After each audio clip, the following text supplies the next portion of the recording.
I've got the SU MFL6s already set up. So we got the front right, center channel I've got down a little bit low. I'll explain that in a little bit.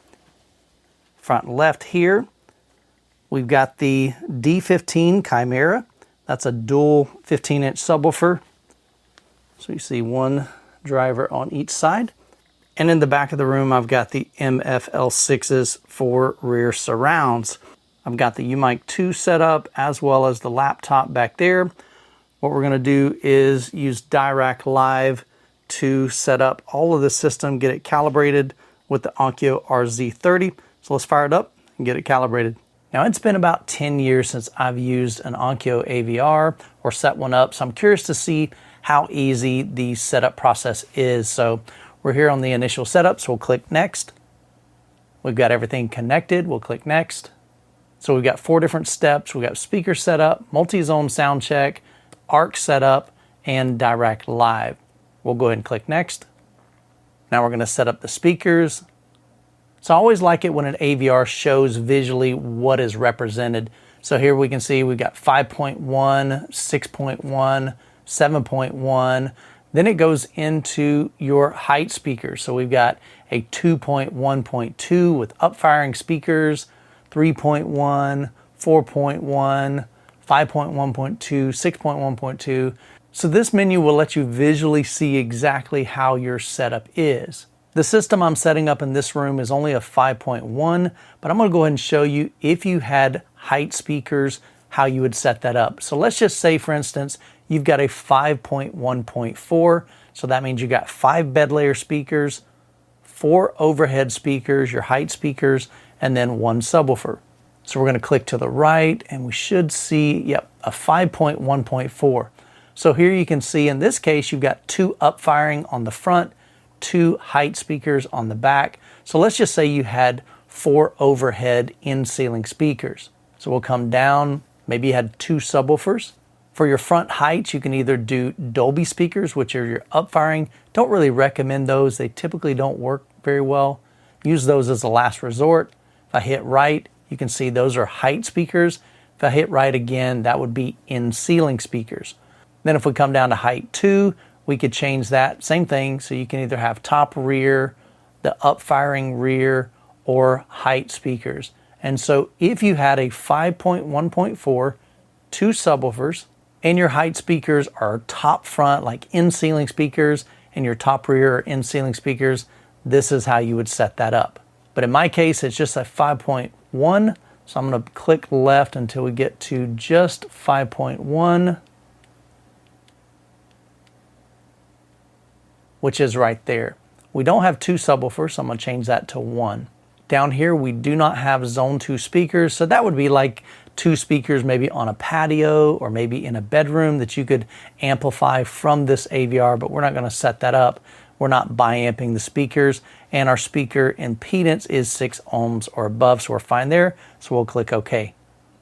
So this is just a summary of what we've selected. So we've got a front left, front right, center channel, and then a surround left, surround right, and 2 subwoofers. So we'll click next.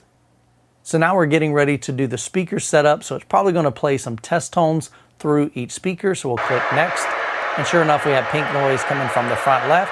I'll hit down. My center channel's playing. Front right's playing. Surround right is playing. Surround left is playing. And my subwoofer is definitely playing. That subwoofer's got a lot of slam. I'm excited to check that out. So everything's set up correctly and connected, so we'll hit next. So our speakers were set up correctly, so we'll proceed to the next. So here's where you would set up ARC, which is audio return channel. So most TVs nowadays are smart TVs, and that means they have different apps in them like Netflix, Hulu, Disney Plus, and so forth. If you want to get sound from the TV into the AVR, your TV needs to have ARC or even eARC. So you would make sure on the back of your TV, you would use the ARC or eARC HDMI connection, and then on the back of the AVR, connect to its ARC connection. In my dedicated theater room, I have a projector, and the projector, of course, doesn't have any of those features, so we're not going to be setting up ARC in my setup. We'll click next. So here's where you would choose if you wanted to set up ARC, choose yes. In my case, we're not going to set up ARC. Now, if you're using the included Onkyo microphone, you would click yes here. In my case, since we're setting up using Direct Live, I'm actually using a nicer microphone called a Mini DSP UMic 1, and I've got that connected to my laptop, so we'll do that calibration later on after we do this initial setup. But if you were to use the included puck mic, then you would click yes. I'm going to choose no, and we'll do that later. So we'll come down and click no. So that was pretty simple, so we'll go ahead and click finished. The next thing we want to do is make sure our firmware is up to date, so we'll come up here and click OK. So we're going to come down here and click update via net and click next. Looks like there is an update, so we'll go ahead and click update. Now you can't see anything on the screen right now, but on the front of the AVR it does show a percentage, and we're at about 90%, so it should be just about finished. So all in all, that took about 8 to 10 minutes. The unit powered off. Once it powers off, then you can give it a few seconds, power it back on, and then click the setup menu to get back to here. So while we're in the setup, let's go ahead and take a look and see what we've got to work with. So in the first section, we've got input, output, assign. So we'll click OK. TV out is set to on-screen display. We'll see the options here. So my projector does not have Dolby Vision, so that's grayed out. You can choose whether or not you want upscaling. If we turn it on, now we have 2 options down here, it looks like. So we got 1, 2, 3, or off. So I'm going to leave that turned off for now. We're going to come down here to 4K, 8K signal format. So my projector does support 4K, so I'm going to click next. And so here we can set each input, whether it's 4K enhanced, 8K standard, 8K enhanced, or 4K standard. So if you're running a gaming console, you definitely want to use enhanced because that's going to enable 4K at 120 Hertz. So I'm just going to put these all to 4K enhanced. I don't have 8K here, so I'm going to bring it back down to 4K enhanced. And those settings look good there, so I'm going to hit back. We don't have a zone 2. The language is English. We're going to have an on-screen display. That'll be used for like volume and things. When you select your input, you'll be able to see that on the display. We'll click down again. Looks like we got 2 more options. Mini player on-screen display is set to always on, and a screensaver will pop up every 3 minutes. Let's go ahead and back out. We'll come down to HDMI input, click OK. So these look fine here. We're going to leave those set to HDCP 2.3. Click back, click down, and we'll go to video input. So here on the video input, you can see all the various inputs on the back of the AVR. You've got BD, DVD, which I'm using the HDMI input for that, input for the Kaleidoscape. Down here for game, I've got my PS5 connected via HDMI. Cable satellite is my 4K player, and the streaming box is my Apple TV 4K. Now since I'm using HDMI, I don't have to change any of these settings. They don't really matter.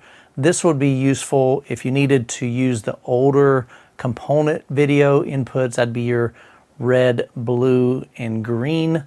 The video one would be the yellow RCA input for video. Where this would be useful is if you had an older gaming system, let's say a Nintendo that used the old school RCA, you would change this to video 1. If you have a gaming system that used the component video, which is the red, green, and blue RCA connections, you would change it to that. So I'm just going to set these back to none because again, HDMI is always going to be on.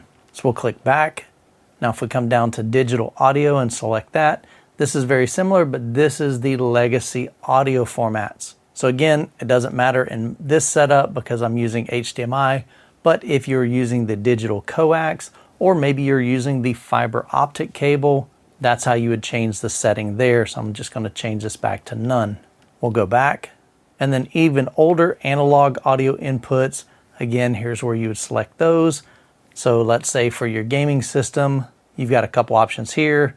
Audio 1, 2, 3, 4, 5, 6 different inputs on the back. So you can manually assign those. That's the red and white RCA connections. So we're not using any of those, so don't have to worry about that, but I'm going to click back and let's go back again.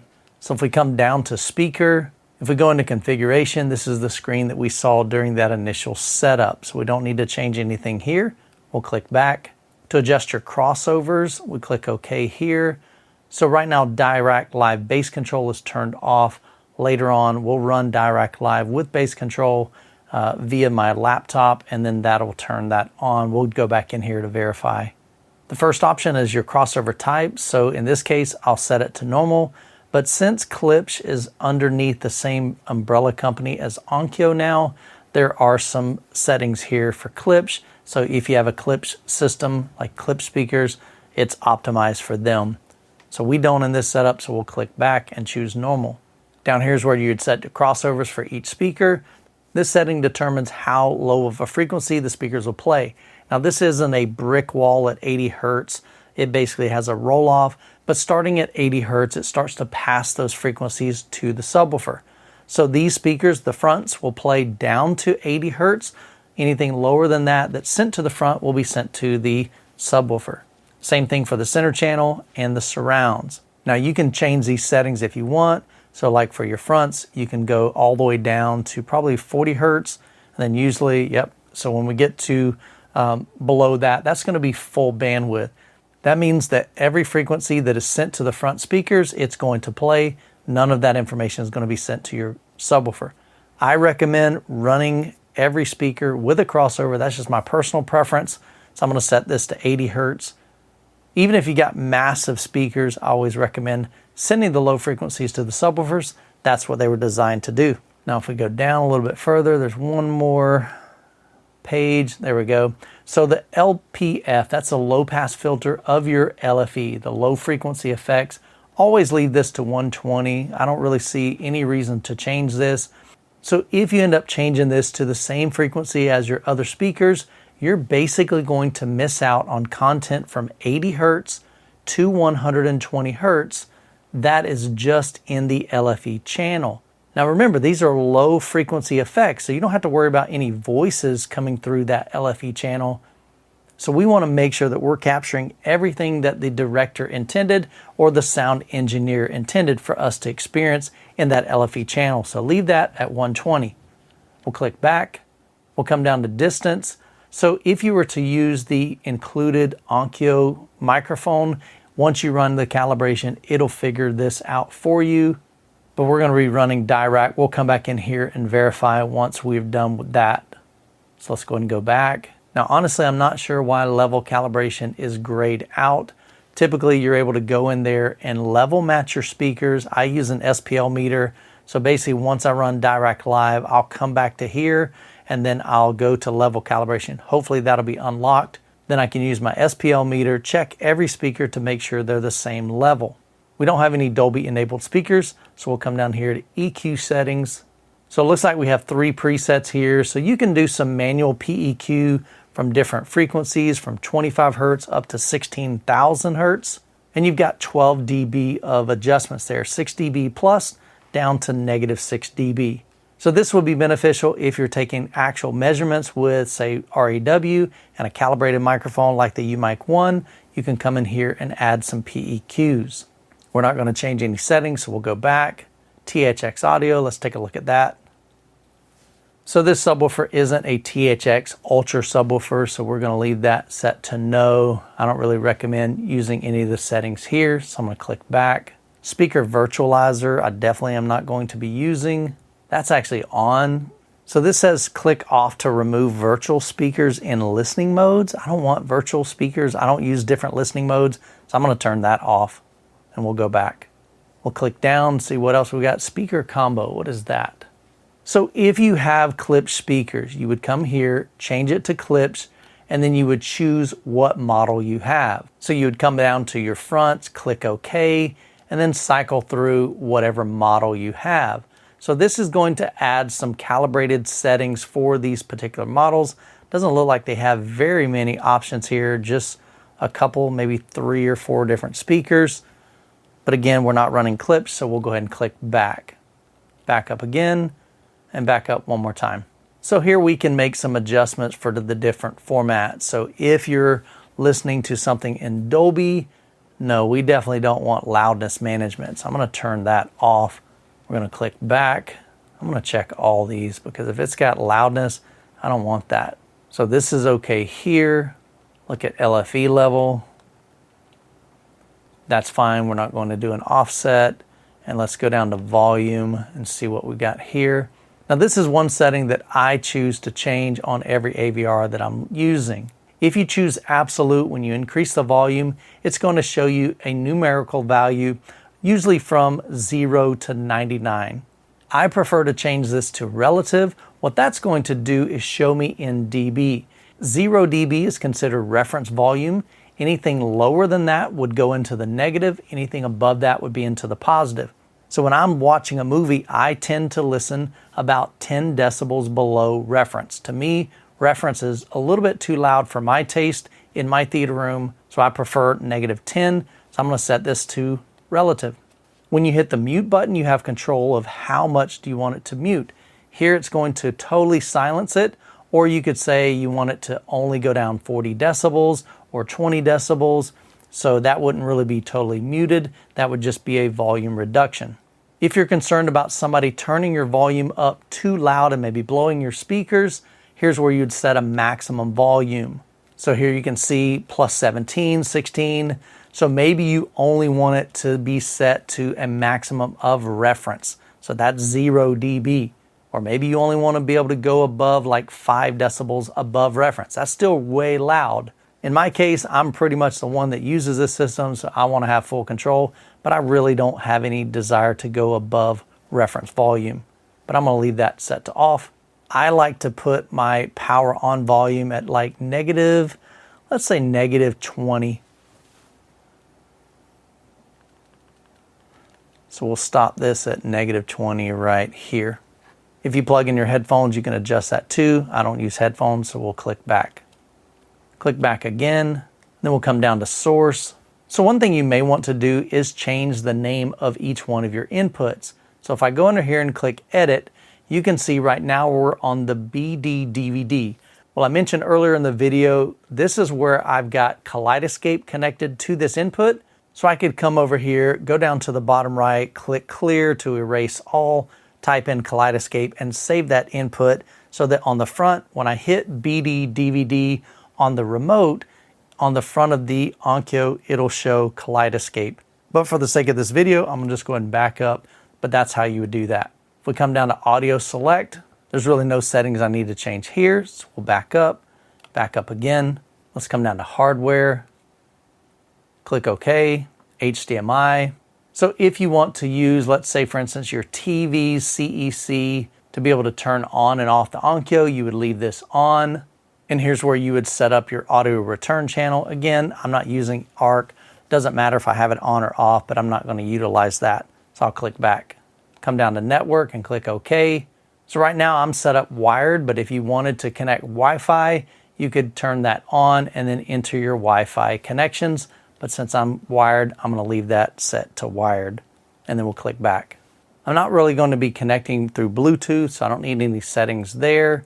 Power management. Here's where you could set some auto standby or a sleep timer. I don't really need to change these settings, so I'll click back.